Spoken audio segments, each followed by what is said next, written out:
کچھ دیر میں اس تقریب سے خطاب کریں گے۔ جناب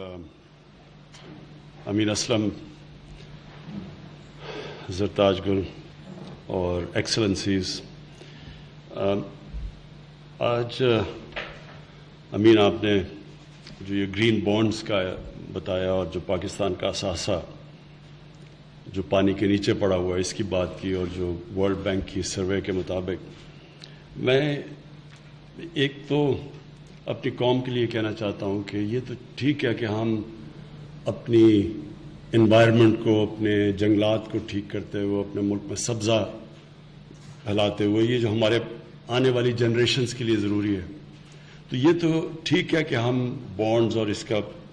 یہ کولیٹرل ہے، اس کا فائدہ اٹھا سکتے ہیں، لیکن اصل ایشو یہ ہے کہ پاکستان کی ضرورت ہے اس وقت کہ ہم ایک بڑی یہ جو ہم نے 10 ارب درختوں کی جو ٹارگٹ اپنے آپ کو سیٹ کیا ہوا اس پہ پہنچیں، اور اس کی وجہ یہ ہے کہ ہمارے آنے والی جو نسلیں ہیں، اگر ہم نے ان کی فیوچر پروٹیکٹ کرنی ہے، اگر ہم نے ملک کو اپنی پوری کنٹریبیوشن کریں گلوبل وارمنگ سے بچانے کے لیے، جو اس وقت پاکستان کی ونربلٹی دنیا میں ٹاپ 10 ملکوں کے اندر ہے، یہ بہت ضروری ہے کہ ہم یہ ساری چیزیں جو نیشنل پارکس بڑھائیں،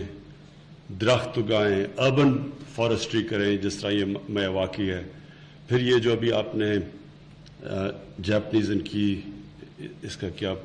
اس نے کوئی میتھڈ بتائی ہوئی تھی، کوئی ٹرم کیا تھا، یہ جو ڈیزرٹ کے اندر یہ جو درخت اگانا، کبوکی، یہ جو ہے یہ اس سے ہمارا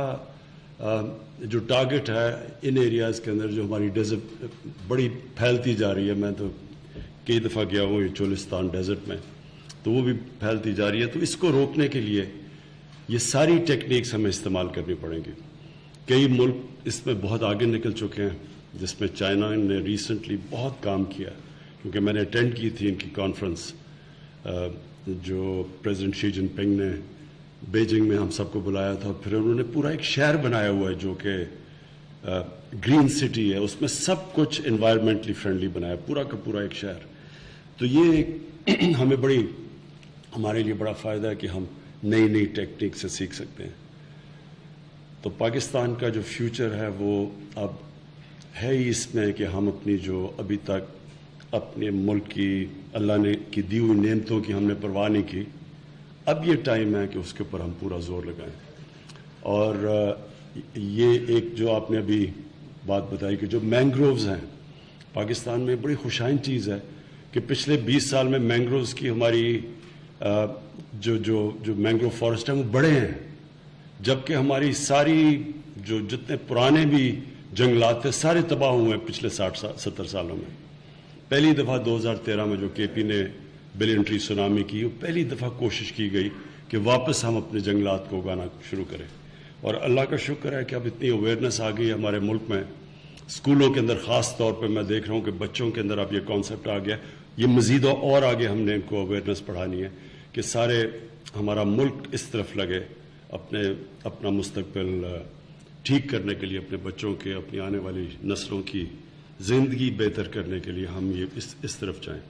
یہ جو بانڈ آپ نے نیچر بانڈز، گرین بانڈز اور یہ جو بلو، یہ بڑا اچھا کانسیپٹ ہے، کیونکہ ہم اس وقت دنیا ریئلائز کر رہی ہے کہ انہوں نے جس تیزی سے ایک گریڈ، ایک سوچے نہ سوچا کہ کیا آگے ہوگا، جس طرح کی ایکسپلائٹ کیا جا رہا ہے جس طرح کی ہم بے دردی سے اپنی زمین کو استعمال کر رہے ہیں،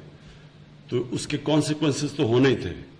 تو شکر ہے کہ پچھلے 10 سال میں اب اس کی اویئرنیس آئی اور یہ بڑھتی جا رہی ہے۔ پاکستان کا جو کنٹریبیوشن ہے یہ کاربن ایمیشنز میں وہ بہت ہی کم ہے، 1% سے بھی کم ہے، لیکن پاکستان ہے وہ ملک جو سب سے زیادہ ونربل ہے۔ بنگلہ دیش سے بھی زیادہ ہم ونربل ہیں، ان کا بھی ان کی کوسٹ لائن کی وجہ سے وہ بھی ان کو مشکلات ہیں، لیکن ہم ایک بہت ونربل ملک ہے ہمارے گلیشیئرز کی پگھلنے کی وجہ سے۔ تو لہٰذا قصور تو ہمارا نہیں ہے، یہ تو ایک بڑے بڑے جائنٹس جنہوں نے جو کنٹریبیوٹ کرتے ہیں کاربن ایمیشنز میں، لیکن نقصان ہمارے جیسے ملکوں کو زیادہ ہوتا ہے۔ اور اب یہ پہلی دفعہ اویئرنیس آئی، اور یہ اسپیشلی امریکہ میں بائیڈن ایڈمنسٹریشن نے، انہوں نے پہلی دفعہ اس طرف سوچا ہے کہ ان کو کانسنٹریٹ کرنا چاہیے. جو پچھلی ایڈمنسٹریشن تھی وہ بالکل اس طرف سوچ ہی نہیں رہی تھی، جو انوائرمنٹل ڈیگریڈیشن دنیا میں ہو رہی ہے. تو ہم انشاءاللہ پاکستان اس میں پوری لیڈ لے گا. ہمارے ملک کی بھی ضرورت ہے. ویسے بھی ہمارے نبی صلی اللہ علیہ وسلم کا ایک بہت، آج سوچیں کہ تقریباً 1500 سال پہلے انہوں نے جو کہا تھا وہ آج کتنا ریلیونٹ ہے. کہ انہوں نے کہا تھا کہ اگلی دنیا کے لیے اس طرح جیو کہ آپ نے کل مر جانا ہے. تو اس طرح اپنی زندگی گزارو کہ آپ نے کل مر جانا ہے اپنی آخرت کے لیے. لیکن اس دنیا کے لیے اس طرح جیو کہ آپ نے 1000 سال زندہ رہنا ہے. جو آج کر رہے ہیں اس کا کیا امپیکٹ پڑے گا آگے جا کے. تو یہ اتنی بڑی اس وقت ان کی سوچ تھی. تب وہ ایک عظیم انسان نے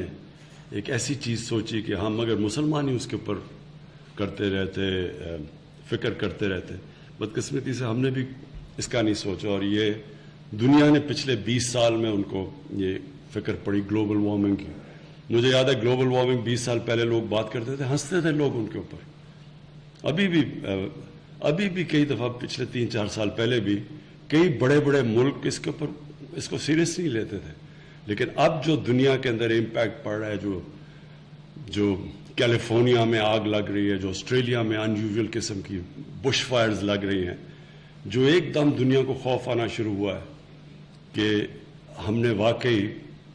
جو اللہ کی دی ہوئی نعمتیں تھیں ان سے ہم نے انصاف نہیں کیا، اور اس کا پھر امپیکٹ پڑ رہا ہے ہماری زندگیوں پہ. اور اب بڑے بڑے لوگ اس کے اوپر بات کر رہے ہیں. بل گیٹس جیسے لوگ یہ سب سمجھ گئے ہیں کہ آگے آج اگر ہم نے نہ اپنی اس دنیا کا دھیان رکھا، آج سے نہ ہم نے کوشش کی، تو کوئی ایسا وقت بھی آئے گا کہ جو ہم کچھ کر بھی نہیں سکیں گے. شکریہ.